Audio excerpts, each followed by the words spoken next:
What if the single greatest cause of your anxiety isn't what's happening to you, but your refusal to accept that you can't control it? This is the root of mental suffering, and the Stoics knew it well. Epictetus didn't offer comfort, he offered clarity. Some things are up to us and some are not, he said. Not as theory, but as a survival strategy for the mind.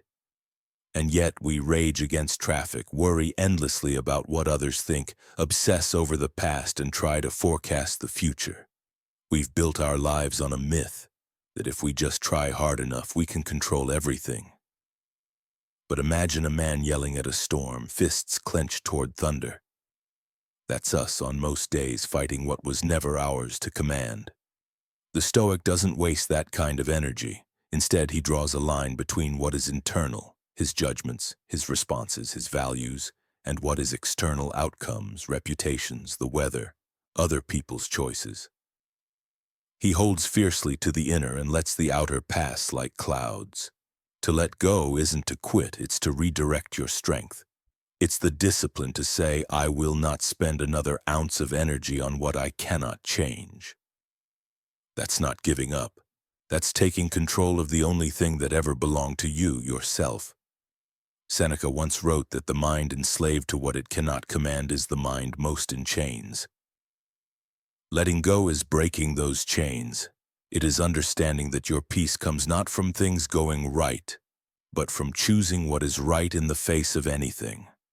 And so the Stoic releases the grip on outcomes, on praise, on fear. He does not drift aimlessly. He sails his ship with purpose, adjusting the sails, never the wind. Every time you let go of what you can't control, you reclaim the strength to master what you can. This is not weakness. This is power. Real, lasting, inner power. Because nothing is more liberating than finally understanding where your control ends and where your freedom begins. Epictetus taught that clarity begins when we draw a sharp line between what is within our power and what lies beyond it. And for the Stoic, this is not a philosophical suggestion, but a daily mental discipline that determines their freedom. While others waste time fighting uncontrollable outcomes, weather, illness, betrayal, loss, the Stoic conserves energy for what truly matters: their reasoned response, their deliberate action, and their moral character. For these are the only domains where true control exists, and the only places where virtue can live. The wise person does not try to bend the universe to their will. They bend their will to the nature of the universe, knowing that peace does not come from mastery over events, but from mastery over the mind. A Stoic, confronted with failure, does not spiral into despair, but calmly examines the self. Did I act with integrity? Did I do what was right? Did I remain aligned with my principles? And if the answer is yes, then no external result has the power to disturb them. This is the paradox of power. Those who chase it externally lose it internally, while those who seek it within become unshakable. When the Stoic releases control over outcomes, they gain control over focus, energy, and presence. And in this way, they are never truly powerless because there is always a choice to respond with virtue no matter the circumstance. Imagine two people facing the same setback. One rages, blames, and resists, while the other pauses, breathes, and redirects. This is not chance. It is philosophy applied. And in that difference lies the key to an untroubled life. To live without recognizing this boundary is to be forever tossed by fortune's tide. To live within it is to walk the shoreline of serenity. The Stoic learns that the storm outside only becomes dangerous when it's allowed inside. And so they build walls around their thoughts, choose their judgments with care, and protect their inner peace with the same devotion that others protect their wealth. They do not control the world, but they control how they meet it. And that makes all the difference, because the moment they stop demanding certainty from life and start cultivating certainty within, they become invulnerable not by avoiding pain, but by owning their power to endure it well. For the Stoic, acceptance is not surrender but strength. refined by wisdom, a calm acknowledgement that life does not always follow our expectations, and that peace is found not in bending reality to our desires, but in aligning our expectations with reality as it is. Seneca reminded us that fortune gives and takes without warning, and to base our happiness on outcomes is to live on a knife's edge, always anxious, always disappointed. But to accept events as they come without resistance is to move through life with grace rather than struggle. This is not passive defeat but active discipline, a conscious refusal to be shaken by things that lie beyond our influence, and a determined focus on responding virtuously to what happens.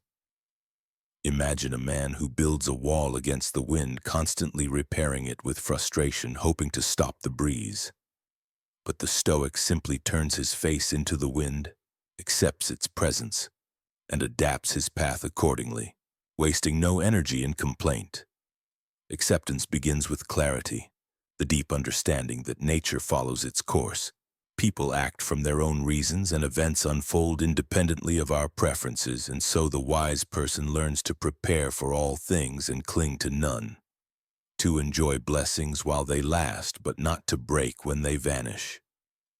This mindset transforms misfortune from enemy to teacher, from threat to test, because once we accept that life is uncertain, we become more prepared, more focused, and more resilient.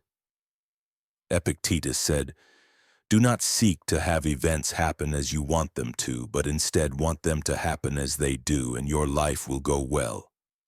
And though simple, this principle is one of the hardest to master because it demands the courage to let go of control while still showing up with virtue. When the Stoic loses what they love, they mourn, but they do not collapse. When plans fail, they regroup without self-pity.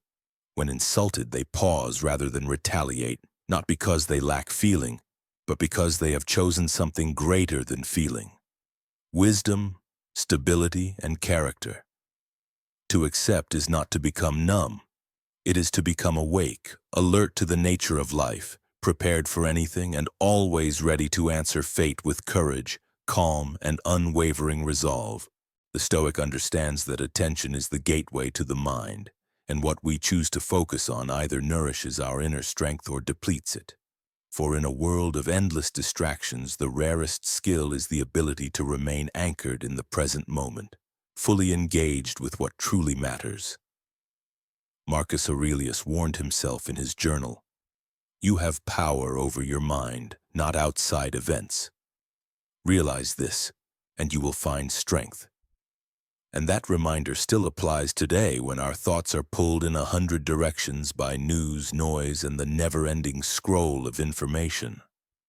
The Stoic sees attention not as a passive experience, but as a daily battle, where victory is determined by how deliberately we choose our focus and how consistently we return to it when it wanders. They train their mind like an archer trains the eye, on a single target, calm and precise, undisturbed by the crowd or the wind. When a Stoic rises in the morning, they do not let the world rush in uninvited. They set their focus first, deciding what they will give their energy to and what they will ignore, because without this discipline, the mind becomes a slave to impulse, pulled from one emotion to another like a ship without anchor. Attention, to the Stoic, is not just focus. It is ownership, the clear decision to spend the currency of your awareness only on what aligns with virtue, wisdom, and purpose. They do not waste attention on rumors, petty slights, or distant fears. They reserve it for action, presence, and reflection.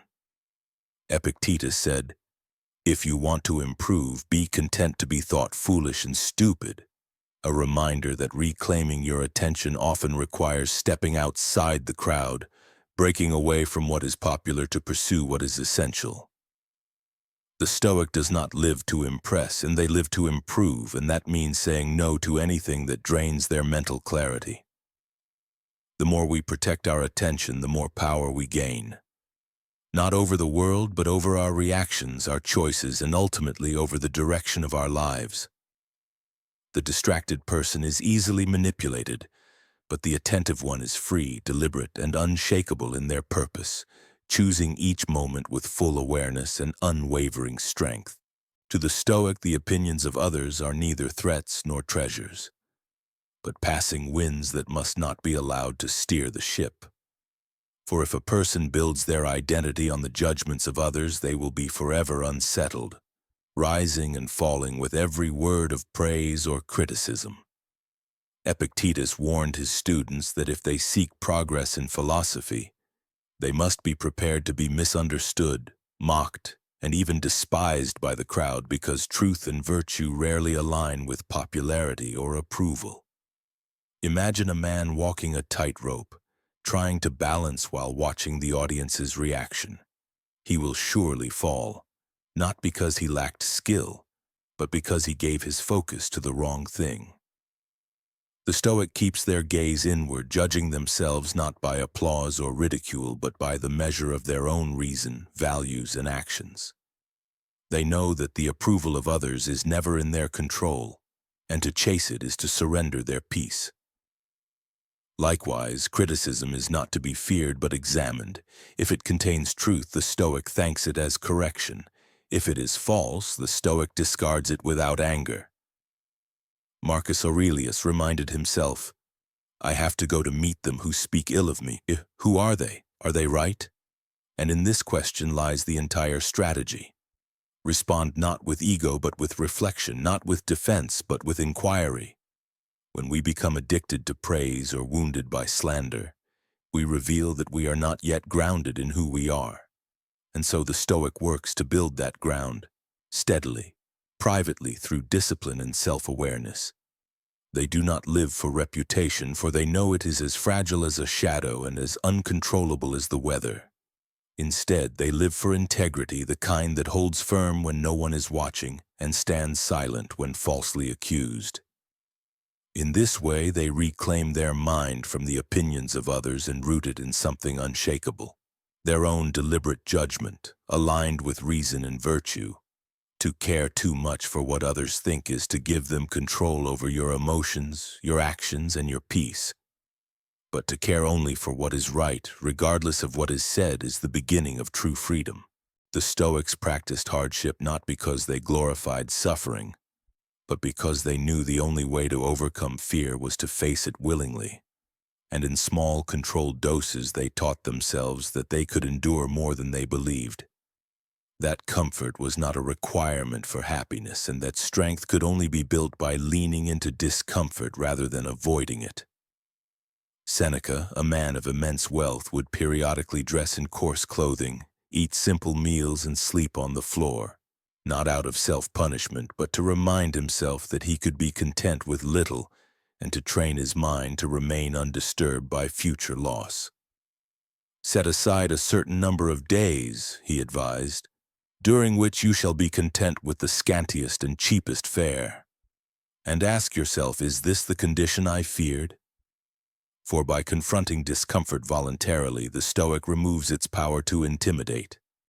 They strip fear of its illusion, revealing that many of life's supposed horrors are survivable, even manageable, and often far less fearsome than imagined. In a world obsessed with pleasure and ease, the Stoic does not seek suffering but does not fear it either. They use it wisely to toughen their mind, to practice detachment, and to discover where true happiness resides. It is not in soft beds, lavish meals, or perfect circumstances, but in a mind that has been tempered by challenge and can remain calm, rational, and upright no matter the external condition. Voluntary discomfort is a rehearsal for fate, a dress rehearsal for loss, for difficulty, for change. And those who have practiced are not thrown by the real thing when it comes. The Stoic learns to say, "I have eaten little and still lived. I have worn rough clothes and remained myself. I have endured the cold and not broken." These are not boasts but affirmations of resilience. Each moment of discomfort embraced is a lesson in self-mastery, a sharpening of the mind, and a reminder that the soul is stronger than the body and reason stronger than sensation.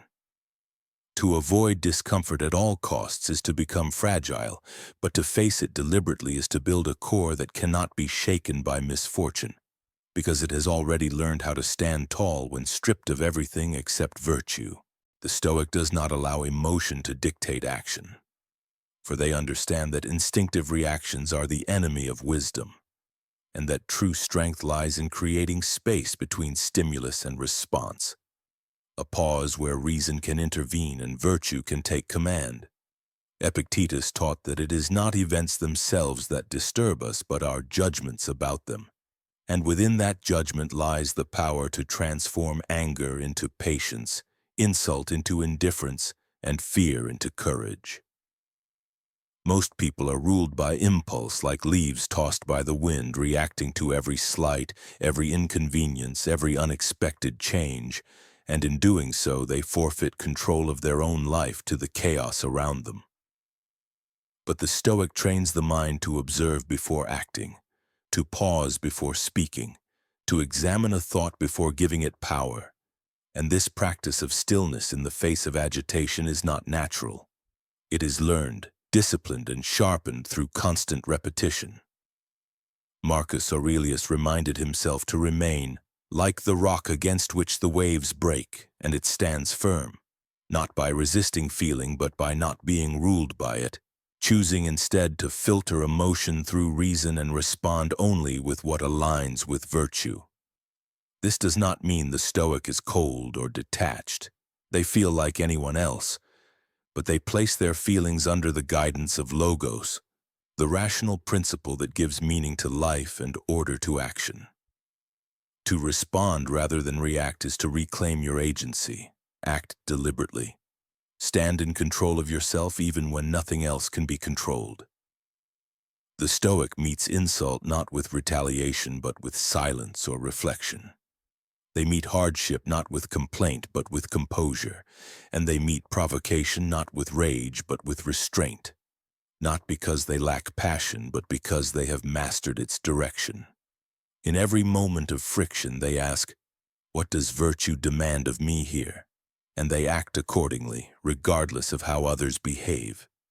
This is not weakness but power at its highest form.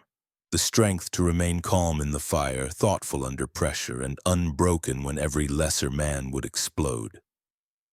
It is the choice not to be ruled by the world, but to respond to it with clarity, strength, and the quiet force of a mind in command. To the Stoic, death is not a shadow to run from, but a light to live by.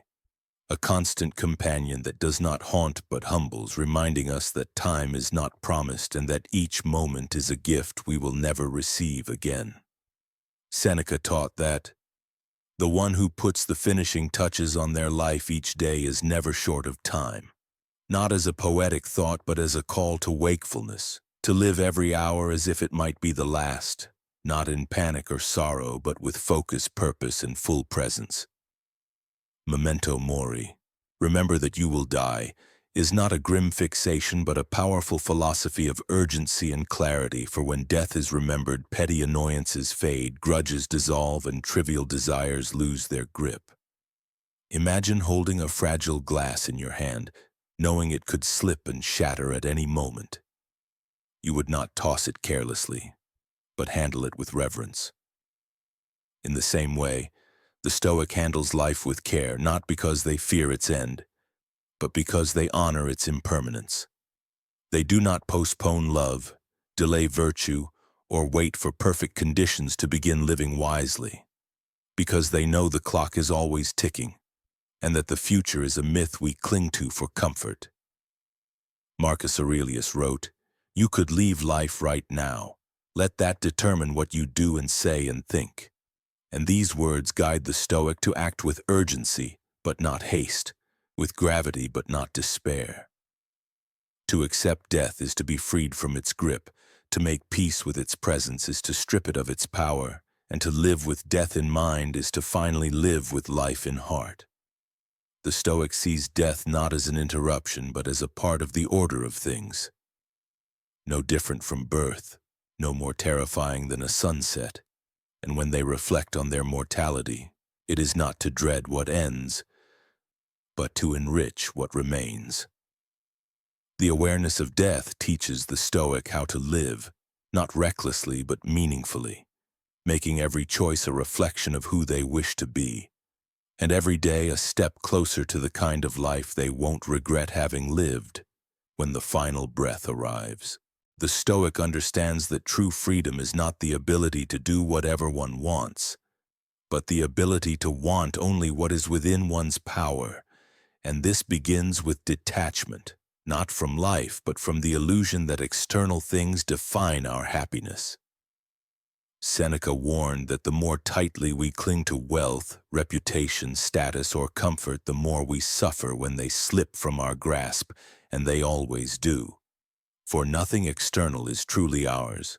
The Stoic, therefore, does not avoid love or success, but they refuse to be owned by them, choosing instead to enjoy what life offers without binding their identity or peace to any of it. Imagine a hand holding water. Grip it tightly and it slips through your fingers. Hold it gently and it remains.